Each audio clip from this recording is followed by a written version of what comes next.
പിതാവിന്റെയും പുത്രന്റെയും പരിശുദ്ധാത്മാവിന്റെയും നാമത്തിൽ നമ്മുടെ കർത്താവായ യേശുക്രിസ്തുവിന്റെ കൃപയും പിതാവായ ദൈവത്തിന്റെ സ്നേഹവും പരിശുദ്ധാത്മാവിന്റെ സംസർഗവും നിങ്ങളോടുകൂടെ എപ്പോഴും ഉണ്ടായിരിക്കട്ടെ.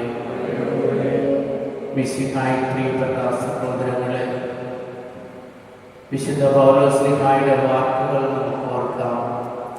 ഞങ്ങൾ വസിക്കുന്ന ഈ ഭൗതിക ഭവനം നശിച്ചു പോയാൽ ദൈവം ദാനം ചെയ്തിട്ടുള്ളതും മനുഷ്യകരങ്ങളാൽ നിർമ്മിതവുമല്ലാത്ത ശാശ്വതമായ ഭവനം ഞങ്ങൾക്ക് സ്വർഗത്തിലുണ്ട്.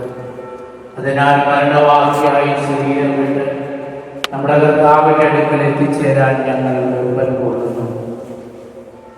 ശാശ്വതമായ ഭവനത്തിലെ നിത്യമായ നഗരത്തിൽ നല്ല യുദ്ധം ചെയ്ത് തന്റെ വിശ്വാസം കാത്തു സൂക്ഷിച്ച് ഓട്ടം പൂർത്തിയാക്കിയ വിശുദ്ധ സെബസ്ത്യാനോസ് കർത്താവിന്റെ തിരുസന്നിധി മഹത്വത്തോടെ വിരാജിക്കുന്നു. സഹനം കൊണ്ട് അദ്ദേഹം തന്റെ ആത്മാവിനെ സുരക്ഷിതമാക്കി ഇന്ന് കർത്താവിന്റെ ഭവനത്തിന്റെ അങ്കണത്തിൽ അദ്ദേഹത്തിന്റെ തിരുസ്വരൂപം ദർശിച്ച് സായുജ്യമടയാൻ എത്തിയിരിക്കുന്ന നമ്മളെ വിശുദ്ധ സെബസ്ത്യാനോസ് ആഹ്വാനം ചെയ്യുന്നു. സഹനം കൊണ്ട് നമ്മളും നമ്മുടെ ആത്മാവിനെ സുരക്ഷിതമാക്കുക. നീതിയുടെ കിരീടം നമുക്കായി കർത്താവ് കാത്തു സൂക്ഷിച്ചിട്ടുണ്ട് എന്ന് അദ്ദേഹം നമ്മളെ ഓർമ്മിപ്പിക്കുന്നു.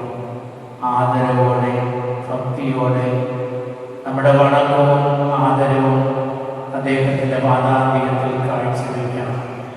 ധന്യം നിറഞ്ഞ പുണ്യം നിറഞ്ഞ ആ ജീവിതത്തെ നോക്കി ജീവിതത്തിൻ്റെ പാഠങ്ങൾ പഠിച്ചെടുക്കാനും ജീവിതത്തിൻ്റെ പ്രക്ഷുബ്ധതകളിൽ വിശ്വാസത്തോടെ പിടിച്ചു നിൽക്കാനും കരുത്ത് തരണമേ എന്ന് പുണ്യവാന്റെ മാധ്യസ്ഥം അപേക്ഷിച്ചുകൊണ്ട് ദൈവത്തോട് നമുക്ക് പ്രാർത്ഥിക്കാം.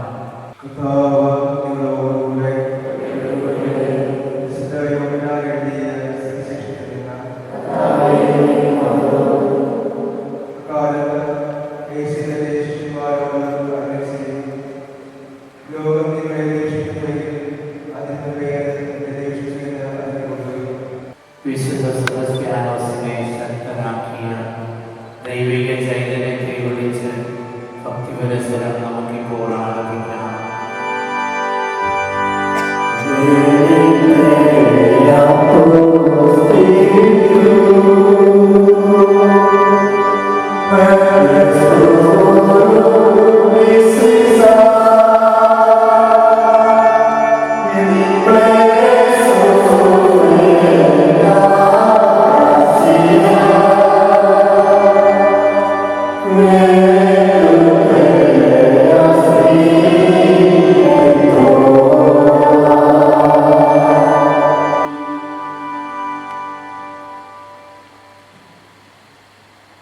നമ്മുടെ